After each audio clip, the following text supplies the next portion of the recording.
insha Allah. Allah ya samu dace, Allah ba mu da soyayyar Annabi Muhammad sallallahu alaihi wasallam. Allah ya kama da kyakkyawan ƙarshe. Kamal, na gana ta gumi yake damun kare Kamal. Ba dole ne ta gumi ba, an turo mu duniya ibada mun bayyana comedy. Yace da ya raba ku wai kenan. Lillahi wa inna ilaihi raji'un. Inna lillahi wa inna ilaihi raji'un. Inna lillahi wa inna ilaihi raji'un.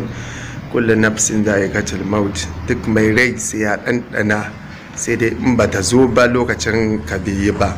To ubangiji wannan bawan Allah Kamal aboki da ya rasu dan comedy, shi ma ana fafatawa da shi kuma ya ba da gudunmawa a bangaren 'yan comedians, kuma mutum ne mai kirki bawan Allah. Allah ya ci kansa, Allah ya fi masa, ubangiji Allah ya kyauta makwanci, Allah ya sa iya wahalar da aka yi kenan a wannan hatsari da suka yi. Ubangiji Allah ya gafarta wa Kamal, Allah ya ji kansa, Allah ya fi masa. Shi kuma dan yarba da suka yi hatsari tare, ubangiji shi ma Allah ya ji kansa, Allah ya bashi lafiya, Allah ya bashi lafiya, Allah ya bashi lafiya, Allah ya tashi kafaɗu shi kuma. To yan uwansa kuma da iyayensa da abokan arziki da mu gabaki daya da masoyansa kuma na duniya gabaki daya, to muna wa kowa ta'aziyya gabaki daya, muna mika ta'aziyar mu. Allah ya bada haƙuri, Allah kuma ya sa idan tamu ta zo, ubangiji Allah ka sa mu cika da imani. Watan Kamal mutum ne mai kirki bawan Allah, Allah ya fi masa, kuma masoyi ne na manzan Allah sallallahu alaihi wasallam. Saboda menene za ga kusan duk abin da zai yi za ka ga ko da tambayoyi za ka yi masa, wanda kusan in ya tashi za ka ji ya ba da wannan ansar, sai ka ji ya sako bayanai, za ka ji ya ce komai wane ne manzan Allah sallallahu alaihi wasallam. Insha Allah. Allah ya samu dace, Allah ba mu da soyayyar Annabi Muhammad sallallahu alaihi wasallam. Allah ya kama da kyakkyawan ƙarshe. Ya zamanto ana samun irin waɗannan abubuwan suna fitowa mai kyau, ba wai a dinga kwalkwalo abubuwa marasa kyau ana yada shi a duniya ba.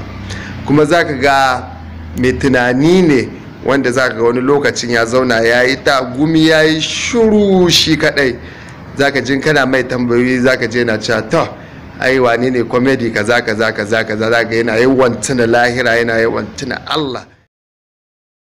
Kamal, na gana ta gumi yake damun kare Kamal. Ba dole ne ta gumi ba, an turo mu duniya ibada mun bayyana comedy. Saboda ya san duniyar ba matabbata bace, duk abin da kake dama ana so ya zamanto ka dinga tunanin lahira, ka dinga tsoron Allah, kana tunanin Allah, kana duba makwancinka, ka san duk komai za a yi a duniya duk wannan zancen banza ne, shirme ne na banza na wofi. Lahirar dai dama ita ce dar, ita dama ake so ya zamanto mai imani, mai tsoron Allah, ya zamanto kowane lokaci kana yawan tunanin lahira. To Allah ubangiji ya ji kansa, Allah kuma ya yafe masa. Idan tamu ta zo mu kuma da muka rike dukkanin kulluhun musulmi, Allah ka samu cika da imani dan daraja annabi Muhammadu sallallahu alaihi wasallam. Allah ya ji kansa, Allah ya yafe masa. Dukkanin kullum musulmi da suka mutu tun daga zamanin annabi Adamu da Hawwa'u kawowa yau, Allah ya ji kansu, Allah ya gafarta musu, Allah ya sa mutuwa ta zama hutu a gare su, Allah ya yafe musu, Allah kai haske kabarin su. Mu kuma ta mu ta zo, Allah ka sa mu cika da imani. Shi kuma Kamal, Allah ya ji kansa, Allah ya yafe masa, Allah ya gafarta masa. Abokansa da suka yi hatsari tare, wanda ya zamanto su dan Yarabawa da sauran dai wanda suka samu ciwo a jiki, su kuma Allah ya ba su lafiya. Masoya kuma Allah ya kara mana haƙuri da mu da ku da iyayensa da 'yan uwansa gabaki daya. Allah ya ji kan Kamal, Allah ya yafe masa, Allah ya gafarta masa. In ta mu ta zo mu ma ubangiji Allah muna roƙonka, Allah ka sa mu cika da imani.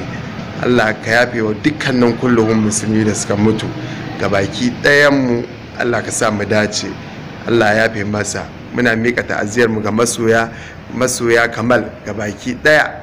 Mun gode, Allah ya saka da alkhairi.